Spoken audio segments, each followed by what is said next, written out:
My name is Phoebe, or Ingrid in the SCA, and this is going to be part 2 of rectangular construction. Today we are doing my least favorite thing in the entire world, and we are going to cut out our pattern that we drafted in the last episode. I hate this. I often bribe my friend that you may have seen in my question and answer video, Sabiswell, to drive the hour and a half down to cut my shit out. Sorry, stuff. There's something about it that just drives me insane. But we're gonna do it today because I need to have this thing cut out so that I can make a tunic with you next time. So what I recommend is you make a cleaned up version of your pattern that you drafted out. And I like to put in a key of how much of each type I need. That is gonna give me an idea while I'm cutting out. So I always start with the body, because that's the number one piece of fabric that I need to be as big as I intend for it to be. So that's gonna be the thing that I'm gonna draft out and draw out first on this fabric. I'm really lucky because this fabric, my height coincides very well with 60-inch wide fabric, because from my shoulder to where I would want an overdress to hang is about 59 to 60 inches. So it works out okay for me.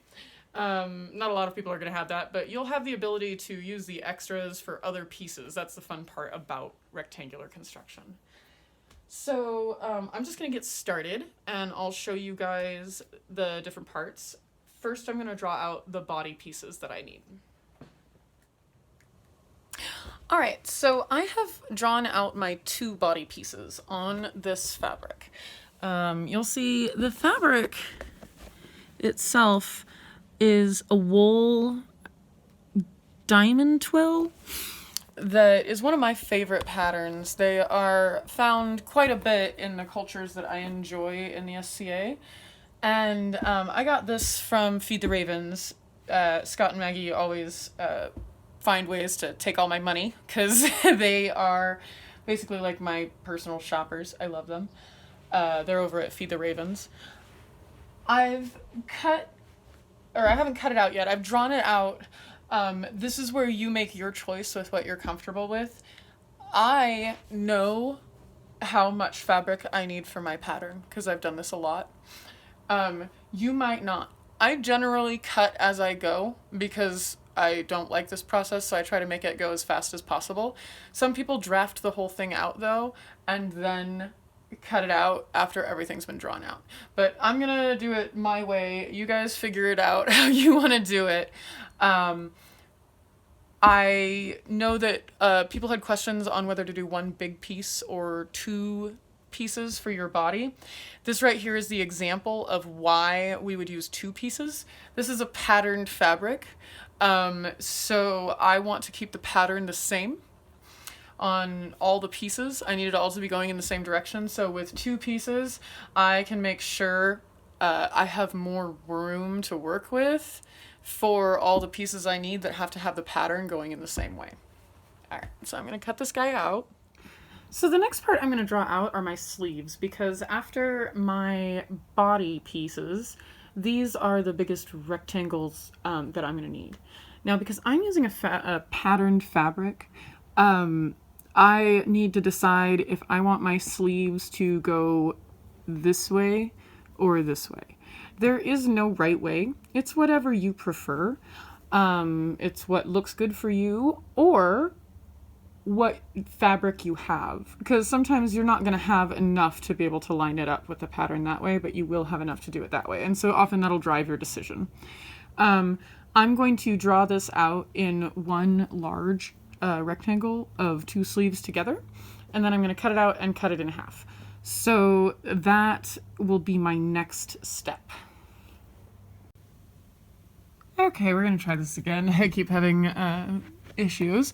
So we're to the gore part of cutting out. We've already cut out our sleeves and our body. So our gores, as you remember, are trapezoids. It's going to be a lot easier to cut out a trapezoid if you turn it into a square. So to do that, we're going to add the bottom and the top numbers of your gore so that you can create a square. Now, you would bring that out 2.5 inches too. So your square would be 22.5 inches all the way, and then it would be 48 inches down because that's how long this would be. Now you're going to see that it doesn't quite look like a triangle. I'm not going corner to corner.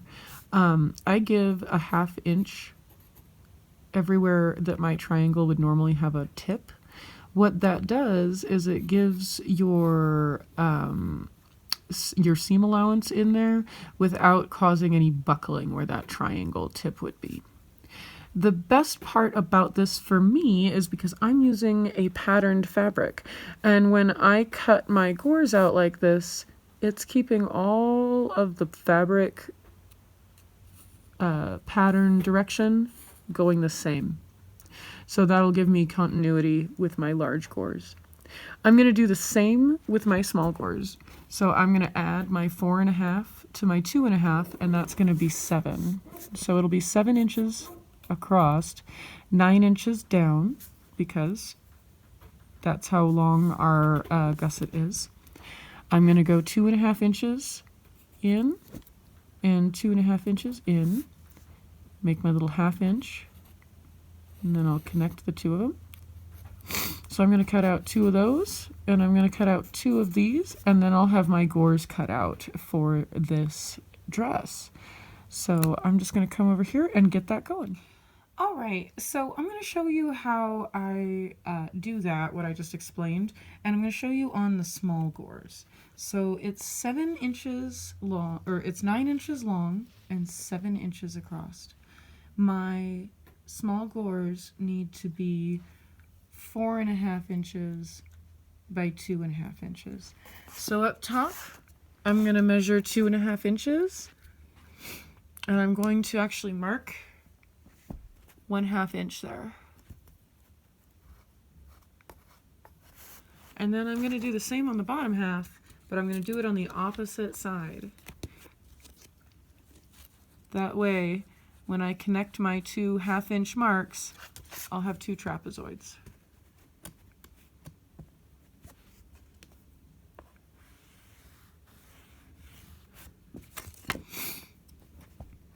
I'm not sick, I just have really bad allergies. Ever since I moved to New Mexico, I have just died every spring and fall because it gets so windy here and everything is blooming.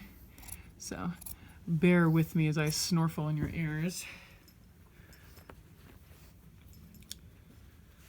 It's important to remember when you look at your things, or your fabric, to make sure that you don't have a right side and a wrong side. Luckily this one doesn't have a right side and a wrong side, but you'll have to take that into consideration when you're cutting out. So now we have one set.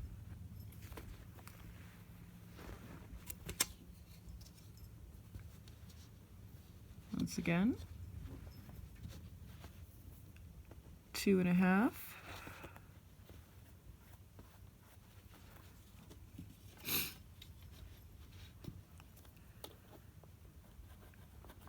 2.5.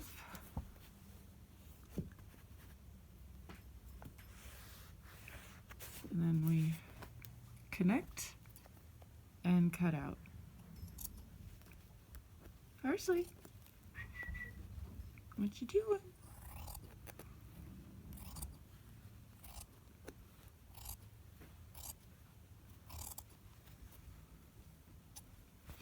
And now we're going to do the same thing, but on the larger gores. I'm not going to videotape that because it'll take a few minutes.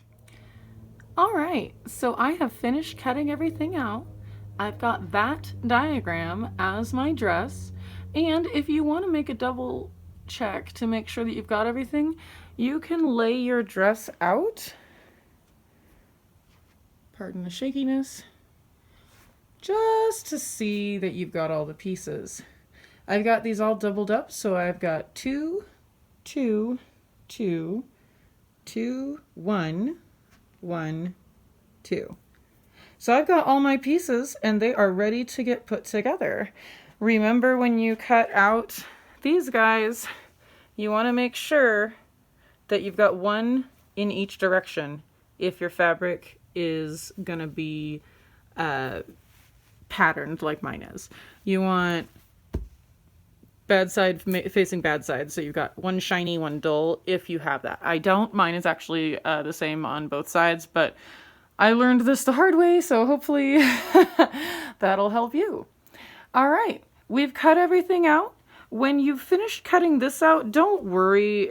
Sometimes you're going to have one gore bigger than the other because maybe you drew your line a little crooked. It's not going to be perfect, but it won't be the end of the world, and your dress will still look fine, and as long as it's not too big of a difference. So don't worry too much on your first couple gores.